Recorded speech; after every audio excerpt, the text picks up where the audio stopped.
Hey everybody, it's Allie and welcome to our Y&R chat for Sunday, March 23rd, 2014. Once a year, CBS interrupts our Y&R for basketball for March Madness, and once a year I complain about CBS interrupting our stories for March Madness. So it was a short week this week. We only got 3 episodes, but let's zero in on those and savor the little bits of story that Y&R gave to us this week that we were able to get this week. So Chloe and Kevin are at the athletic club celebrating their marriage in big air quotes because it's hardly a marriage. It's, again, as Chloe called it last week, more of a legal arrangement. And they're there celebrating with the family when Chelsea comes in with Connor, walks right in. It was heartbreaking because Chloe is still a little bit off. I mean, she's off the hook for the charges, the kidnapping charges, but she's still not all there, and you can really sense that she is a little wobbly, a little off balance, and she sees Chelsea walk in and thinks, oh, she's here to congratulate me on my marriage. All is forgiven. And Chelsea even brought Connor. How nice. No. Chloe's like, oh, Chelsea, hey, you're here. This is great. And Chelsea was not exactly happy to see Chloe. And more than that, I think Chelsea slowly started putting together that Chloe had kind of rigged the system to get out of punishment for what she'd done. And it really made me think that Chelsea maybe didn't exactly want to see Chloe get punished for what she did, but didn't exactly want to see her get off scot-free either. And she pretty much said as much. It was very strange. It's very uncomfortable between the two women now.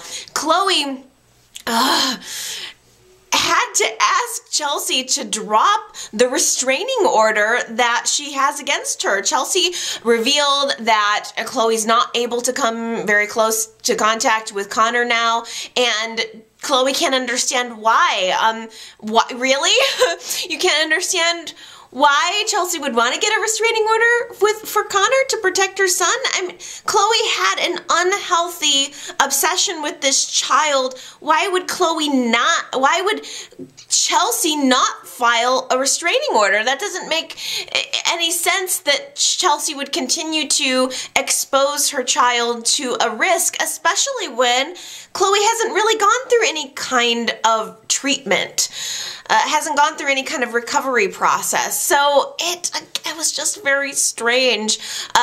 Chloe, realizing that there is this restraining order, immediately asks Chelsea to see what she can do to get it taken care of, to get it revoked. And Chelsea has to reveal that she was actually the one who decided to file it. It wasn't a mandated thing. It was Chelsea going out of her way to say, all right, unfortunately, I'm gonna have to have this restraining order to keep this crazy woman away from my child. And Chloe does not accept that right away. She still doesn't want to be apart from Connor. The sickness is still there. She still feels this connection to this child for some reasons that are understandable, some reasons that are not, but she wants to be in Connor's life. She's his godmother, and she's asking Chelsea, why would you do this? Why would you file this restraining order? Was it Victor that made you do it? He's always trying to keep me away. I mean, Chloe is assuming that Victor was the one that was really behind this, really refusing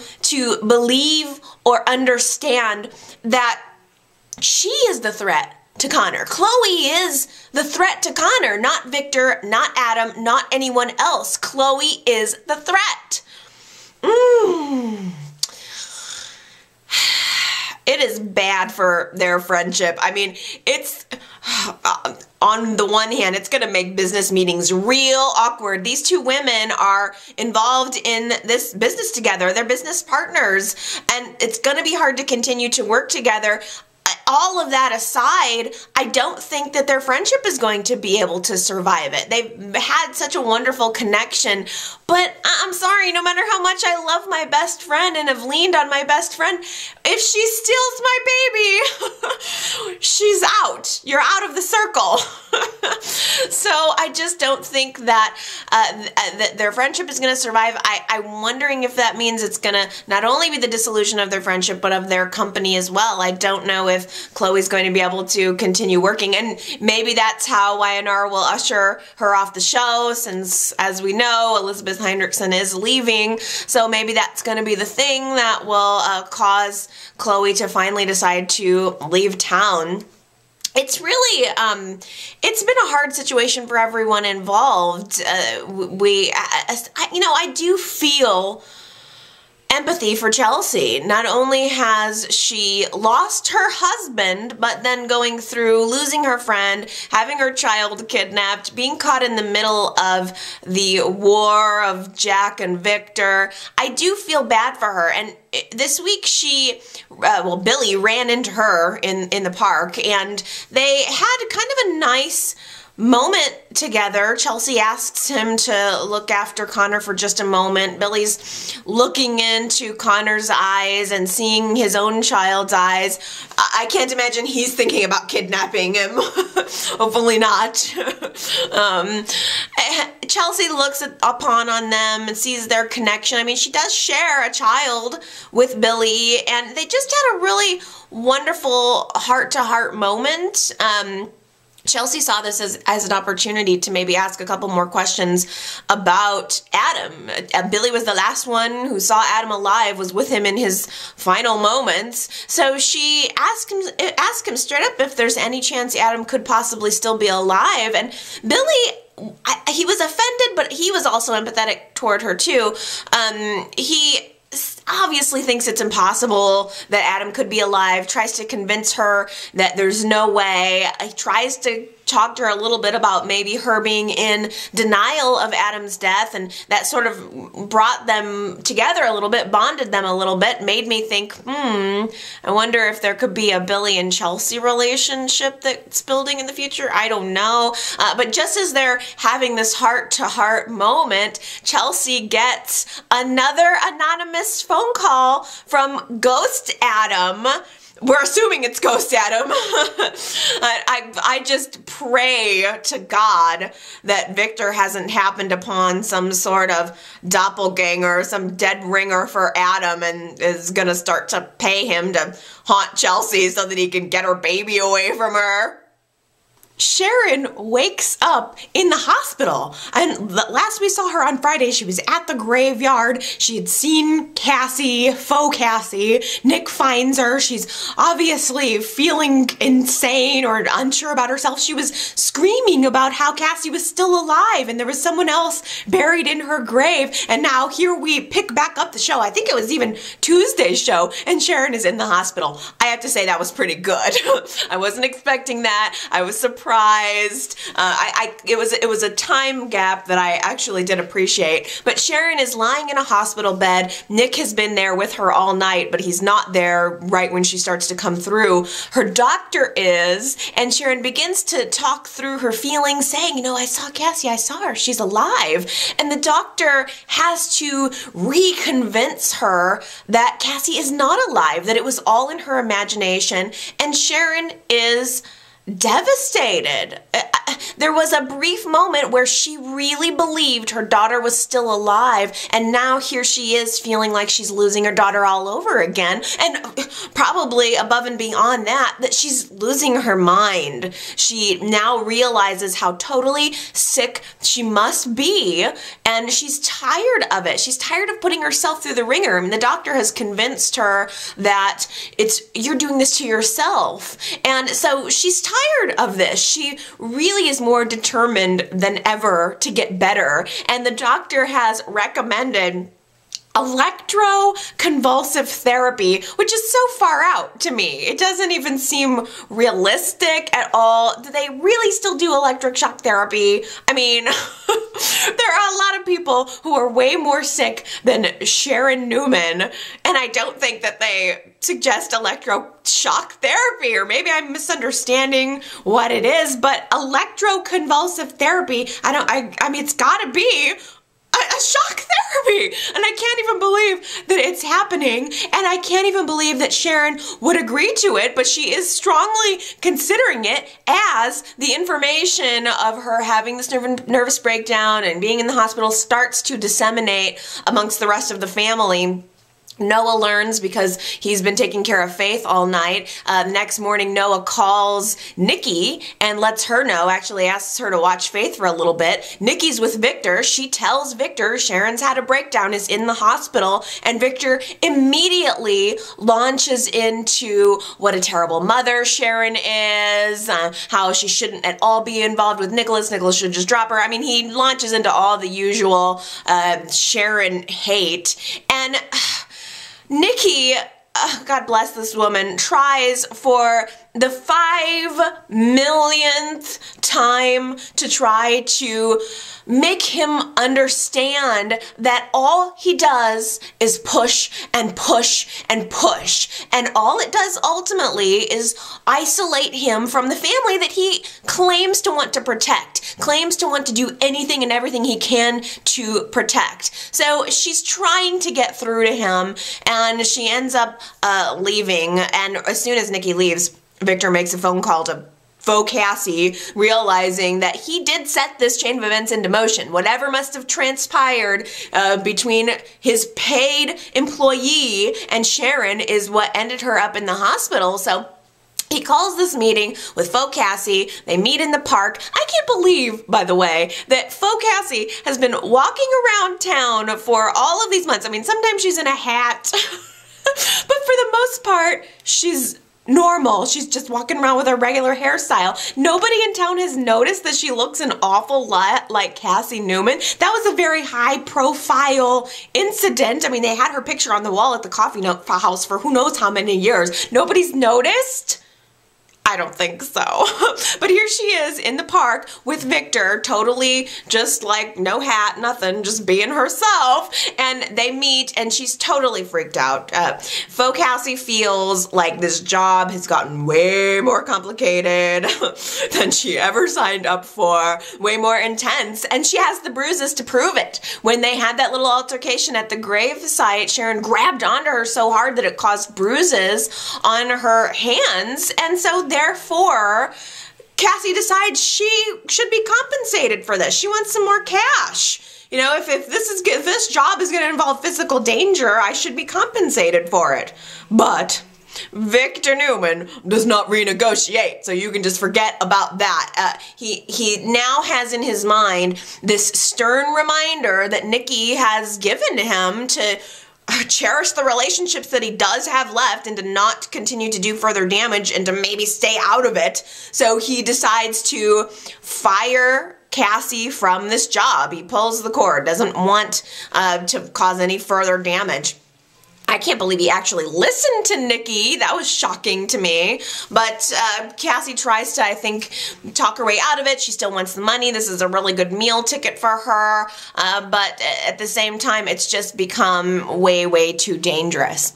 Now, Sharon is in the hospital, and she is telling her doctor that she really wants the electroconvulsive therapy. She wants to go through with it, and she's like signed all the waivers. She's not telling anyone in her family. She just signed the waivers and told the doctor she wants to do it.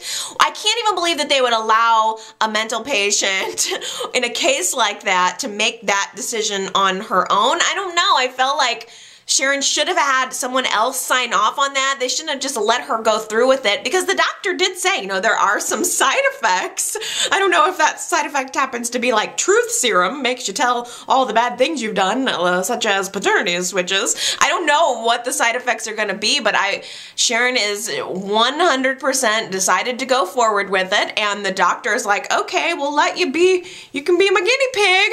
They put the IV into her arm and start giving her an anesthetic to put her under, and just as Sharon starts to go under, faux Cassie shows up at the hospital and sneaks her way into Sharon's room and wants to apologize to her. I'm really sorry this happened. I was just doing my job. I didn't mean to do this. I really actually like you. You know, I'm sorry. Okay, well, I'm glad that she did have this attack of conscience, but, faux Cassie, it would have really been better if you would have had that attack of conscience like an hour earlier. Paul goes to see Dylan. I am more convinced than ever that Paul is actually Dylan's father. It just makes total sense to me. I really think Paul is going to end up as Dylan's father. They're going to find out this big twist. I don't know, maybe Nikki was confused, and when she was at the compound and who she slept with was actually Paul. I don't know how it's all going to come out, but it makes complete sense to me that Paul's going to be Dylan's father, and now all of a sudden the relationship of Nikki and Paul is going to be propped up, being that they share a child together, an adult child together. So is that what you guys are thinking? I know, having that theory in mind as I'm watching the show, really, it just solidifies it for me. Paul goes to see Dylan. And I guess Ian is off giving his deposition with Christine or something, but he's getting ready to probably have charges up against him. But Paul and Dylan are talking about what Ian had said to them prior to going away for whatever legal proceedings he is having to go through now. And Paul is recounting how Ian told him, like, you know, if you told Dylan, if you kill me, told Paul, if you get rid of me or send me away, do away with me, you'll never know the secret. And it's just this little piece of information that he's dangled in front of both Paul and Dylan. Dylan wants to discount it. His world has been rocked plenty. Well, it doesn't matter what Dylan or what Ian has to say. Dylan is ready to move forward with his life as is. He's trying to accept his new reality and doesn't need any further rocking. But Paul is interested in it, and I think Paul going to visit Dylan was his way of maybe trying to draw out a little bit of extra information, because Dylan had said or recounted that Ian had told him something to the effect of, like, look hard enough and you will find the good in your father. And at the time, we thought, you know, maybe Ian was trying to redeem himself or make himself sound like maybe he wasn't such a bad guy, but I really think it's because Ian knows it's not him. He's not the father. It's Paul. Paul's the good guy. And again, I think this is also going to give Paul a chance to maybe redeem himself for everything that went wrong with Ricky. Maybe Paul will start wanting to connect with Dylan and will end up being a really good dad. And I really also think that it's going to prop up that relationship with Nikki and Paul, because Nikki comes to the coffee house after having told Victor about Sharon and all of that, and she tells Paul what happened with Sharon and says that, you know, you had the reaction that I wish Victor would have had. So Paul's kind of the man she wished she had, or she wished Victor was more like Paul. That just, I don't know. I think it's going to be a triangle, Victor and Nikki and Paul, and then, you know, we've got Dylan and Avery becoming closer. They are cute. Did anybody do the live chat this week? There was supposed to be a live chat with the actors who play Dylan and Avery, I guess, while the show was on. I don't know much about it, but did anybody get in on that? Let me know. You'll have to leave me a comment. Let me know if anybody had any interesting takeaways from that little chat. I do think they're cute. I like seeing Avery as kind of like the Betty Crocker. I like that they're bringing that back in. She's been talking about submitting her recipes to a contest, but she's kind of got some security issues or some self-confidence issues, thinks maybe her recipes aren't good enough. Although the recipe she was talking about submitting was some kind of like salted caramel chocolate pie, and I was like, give me some of that. That's amazing. Really makes me hungry for sea salted caramel. That sounds good. But she gets all insecure and tosses her recipes down and says, you know, I'm not good enough for this. You know, I'm a lawyer, not a baker. And she kind of walks away, and Dylan pockets those recipes. So just FYI, you can, in the future, look for Dylan submitting Avery's recipe to the contest on his own, and she'll end up winning. So So cute, but predictable. But it's fine, it's fine. The more juicy part of the story is Ian's ex-wife coming back into town, and she's decided to stop by and visit Dylan at the coffee house, and again she's dangling information in front of him that he is not biting. He's not really taking the bait. She said something like, you know, I have information that would be helpful to you. This is information that might make a difference to you, is what she said. But Dylan and Avery are there. They're very they're reserved. They don't really want to believe her, and it didn't really help that she started kind of asking for money. It wasn't totally overt, but it was clear she wanted to give them information in exchange for a little bit of a kickback. And, you know, Ian, she had a song and dance. You know, Ian didn't leave me with anything. The only thing I have is a little bit of information. I could really use the money. And of course, they kick her out. They're not about to give in to bribes. They've gone as far along this road as they want to go. Ian is behind bars. That's all that they need to know. But again, now that I think about it, when I'm thinking back to that interaction that Dylan and Ian's ex-wife had in that hotel room when he first found her, when he was on the search, he asked her something about, could Ian have other kids? And I remember now that she kind of scoffed at that idea and just went, no, you know, I mean, she was very like, no, that's, you know, not possible. Ian has got to be, he's got to be shooting blanks or something, or he's got to have had a vasectomy or something like that. I definitely think so.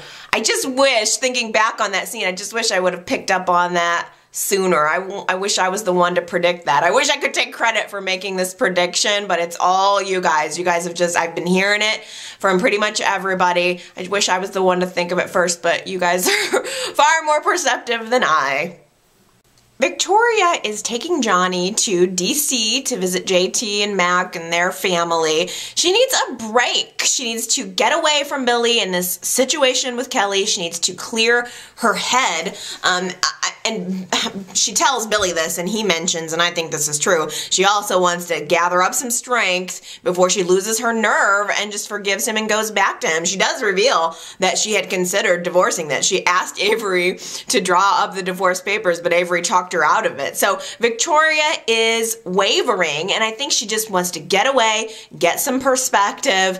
Before she leaves, I tell you, they had one more talk, and she made a really, really good point. She said, you know, Billy, you've been through a lot. Nobody denies that. Everybody understands you lost your daughter. It's been a horrible thing. Nobody blames you. I don't blame you.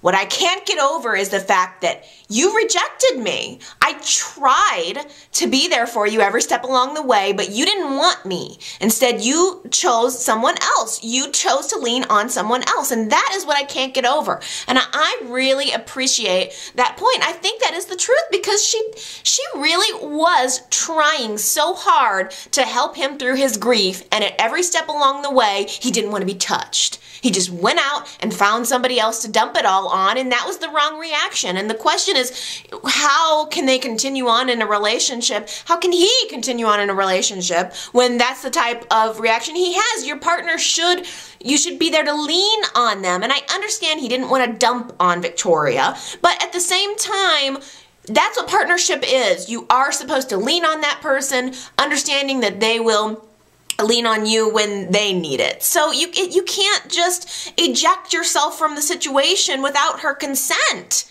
And that's what he did. So I don't blame her for reconsidering what her future could possibly be. I think that, I don't think Stitch is a huge factor. There's a part of me that thinks Victoria is intrigued by the idea of Stitch, that it's not necessarily him, but just the idea that there could be someone else out there, that maybe her future is not 100% Billy forever.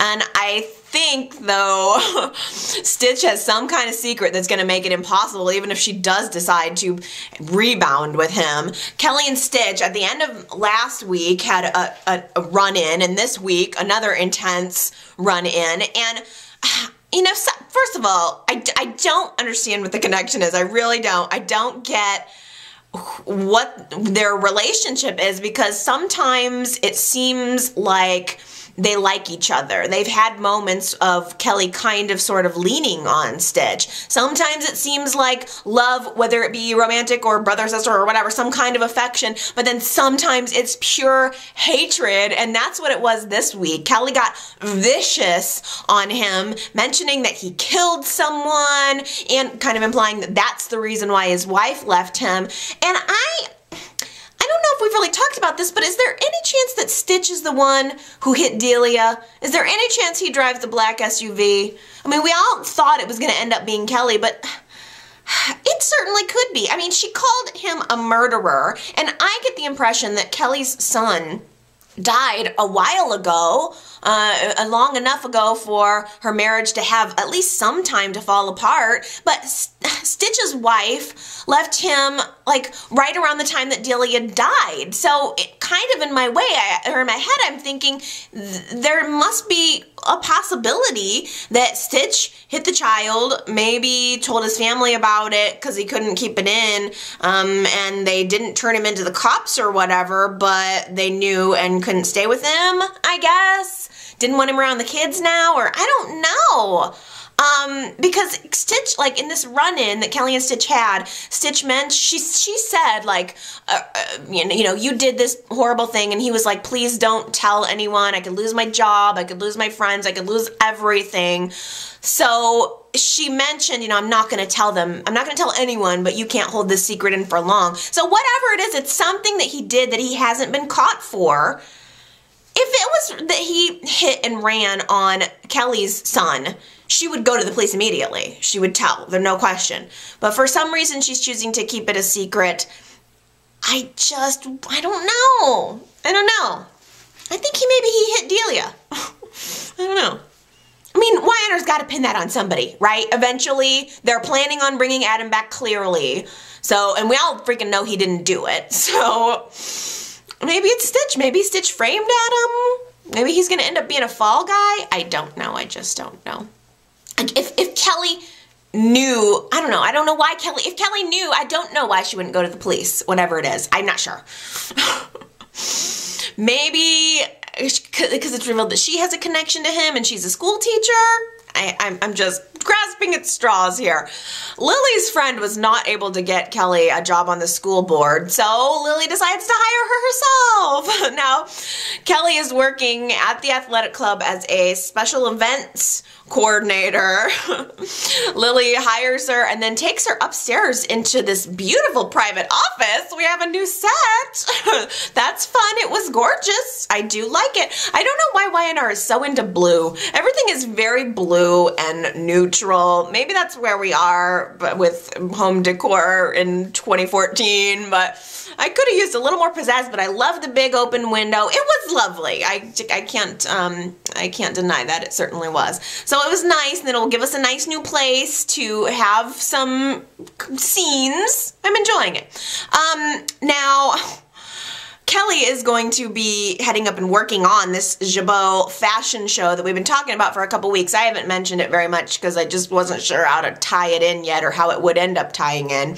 But it's essentially going to be a Jabot fashion show that they're going to hold at the athletic club. Hillary is the liaison for Jabot, and she's of course going to end up working with Lily, who hates her. Hillary came on over to the office while Lily and Kelly were there, and it was cat fight, cat fight, cat fight. Even Kelly said, you know, why is it that you're being so nice to me, an adulteress, but you can't forgive Hillary? And Lily's like, you know, no, she drugged my husband, took pictures of him, and tried to blackmail us. No, there's no way I'm going to forgive her, and I don't blame her. I don't blame Lily for not liking Lily. I do like this feud. I think it has some potential, and it's got to blow up sooner or later. I tell ya, I think it's nice to see that Lily has Kelly as an ally, but Hillary's got Neil as an ally. And now that Neil and Leslie are broke up and Neil's defending Hillary at every step along the way, really think a relationship could possibly develop. I know it's weird because when we first started this whole thing, I thought maybe Neil was going to be Hillary's father, but now I just wonder if we're headed in a romantic direction. Oh, Lord, that would tick off Lily. Even more than getting involved with Devon. Can you imagine if Hillary got involved with her father? Woo! I don't know, do you think that's a possibility? Where is Hillary going to fit into all of this? You guys tell me. You know probably more than I do. Okay, well, Kelly is alone up in Lily's private, beautiful athletic club office, and Jack decides to stop by because Billy has ripped him a new one about the fact that he tried to buy off Kelly, tried to send her right out of town with a check in a very Victor Newman-esque sort of way. Jack feels bad about it. I think he realizes it was not his finest moment, so he comes to Kelly to apologize to her and tries to turn on his Abbott charm, offers to take her to lunch. She turns him down flat. She is really not impressed with him. She's like, you know what? I may have slept with Billy. I may have made that mistake, but you are someone who you're the kind of person who thinks you can just buy people, and that is far more abhorrent. Oh boy, she really, really dislikes him, but he is taken with her, you can tell. Even when he was having the argument with Billy, he mentioned, oh, she's lovely, she's smart, she's feisty. I mean, she's pretty much everything Jack loves in a woman. And just as she is giving him the big blow-off, Lily walks into the room, introduces them, not realizing that they've already met, and says that they'll be working together on the fashion show. So, whether they like it or not, Kelly and Jack are going to be stuck together working on a project. Oh, Kelly. I tell you, she quit one job to avoid having to work with an Abbott man, and now here she is again, like right out of the frying pan and into the fire. For as much tension as there is between Jack and Kelly, I'm telling you, this has got to turn into a relationship. Just briefly, Cain cannot seem to get Bonaventure out of his mind. He's thinking about it on a loop. He's the one who brought Bonaventure into Chancellor Industries, and then when Victor inherited it, it sort of became something different. I mean, when Cain brought the company under the Chancellor umbrella, it was a cancer research facility, and now all of a sudden, now that Victor's bought it, they're into illegal drugs, and for all of the things Victor is, illegal drugs doesn't, I mean, that whole thing doesn't even seem like something he would have done or known about. I really don't think so. And I think because of that, Cain feels somewhat responsible. So he meets with Victor, and there is a job offer on the table. Cain has repeatedly said he's not interested in it. Even though he and Lily had a talk about it this week, he says, you know, I'd rather have the job at the athletic club where I have a little bit more time that I can spend with my family. I don't want to work at Newman Enterprises, put in 1 million hours a week, and then never get to see you guys. But he does have this meeting with Victor, and they bat back and forth what some of the options were. You know, Victor is always quite paranoid, but I don't know. It's something in my little noggin is saying that maybe this could have been a setup from the beginning. They are saying that Bonaventure, like maybe it was a plan. Maybe the whole thing from beginning to end was, I mean, first of all, okay, there's no way that if anybody planned this out from the beginning to frame Victor, that they would have known he would eventually inherit Chancellor. There's no way they could have known that. So when Cain acquired the company for Chancellor, I think it had to have been good. It was when the transition happened, somebody must have gotten in on the inside, if it's a conspiracy at all. Somebody must have gotten in on the inside and switched things around and done this whole illegal drug thing. I don't know. Maybe I'm paranoid, or I'm picking up on Victor's paranoia, because it does seem like a kind of elaborate way to bring him down, but at the same time, it's possible. It would be a good twist. I mean, and who would it be? I can't think of any other bigger enemy of Victor Newman than Jack Abbott, and as we are seeing, Jack, for all of his wonderful qualities, is no angel.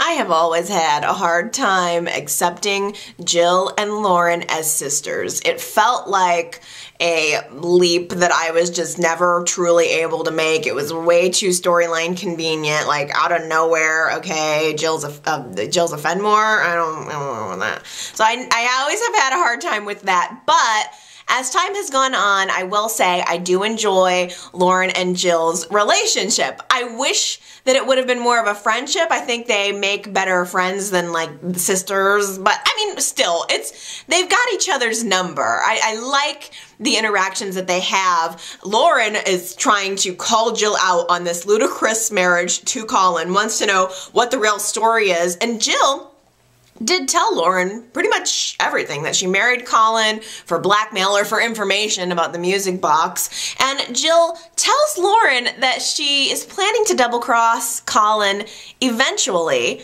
but I don't think so. Or I think maybe in her head she's saying, oh, I'll just go along with this whole Colin thing and then I'll backstab him at the last minute, but I don't think so. I 100% think that Jill is in love with Colin and she wants him. She wants him. And she's tried very hard to convince Lauren otherwise, but I'm not buying. Are you buying? I think she loves him. There's this little scene where it's basically Colin and Jill at the mansion, Lauren and Michael. And Michael and Colin had an enjoyable sit down where they talk to one another. They're just sitting on those stairs at the Chancellor Mansion, those stairs that Catherine ascended up and down for so many years, so many times, and they're just sitting there on the stairs, two dudes, just drinking this fine cognac that Colin has liberated from the Chancellor wine cellar. And Michael is very stern with Colin. He warns him. In fact, you know, I'm the former DA. If you're trying to pull something, not only am I going to take that personally, but I'm going to call in some favors and I'm going to get you caught for it. And Colin, he really seems to love Jill. You know, he explained it away just like, you know, I'm not here to screw her over. I actually really do love her. And I believed him. I don't know, maybe I'm getting conned, but I did believe him. The next morning, Colin comes downstairs in his robe where Jill is in the main living room, and he's got this awful cough. He's hacking all over the place, and oh, he's cold, he's hot, just feels so awful. And Jill is concerned. I mean, he sounds like he's on death's door, and Jill is saying, oh my gosh, I gotta get you help. I'm not just gonna let you get hurt here. You know, I'm not gonna lose you now, damn it. She said something like that. And as soon, like the absolute second that Jill says that she cares about him, Colin just pops up like a jack-in-the-box and is like, reveals that he was faking, and he's elated by the fact that she does care about him. And I love it. I am totally charmed. I love Colin 100 million billion times more than I ever did the first time around. It's light, it's fluffy, I don't have to think about it. He's not involved with the whole Kane dark mob storyline. He just sweeps in, is charming, and then sweeps away. And I like that.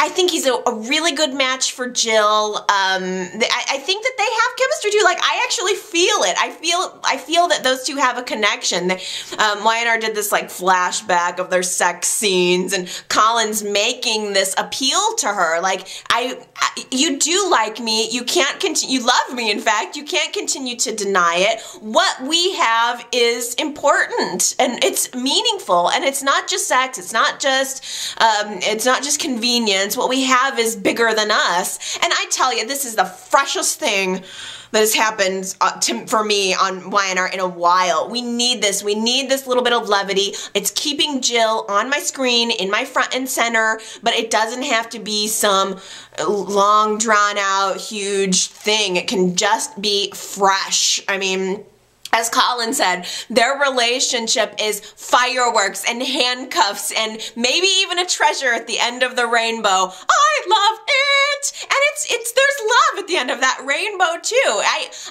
This is my favorite storyline, I think, right now. And it's all based on, it's all character driven. It's all emotion and little moments between them, and it doesn't have to be some big monumental storyline, a murder mystery or something. It's just little moments between two people that make me not really even care about Jill ordering these documents on Rachel under the Freedom of Information Act that's probably going to end up leading us to Catherine's long-lost sister. That's all fine and good, but for now, I'm just enjoying the fireworks show. Okay, you guys, it's a short week, but it was good. I really enjoyed it. I hope that you guys are enjoying it too. I love our show. And I can't wait to get back to 5 episodes next week. I'm gonna gobble them up. Oh, everybody, have a wonderful week. I love ya. Feel free to leave me your comments. It's always good to hear from you. Everybody take care. Mwah. Bye.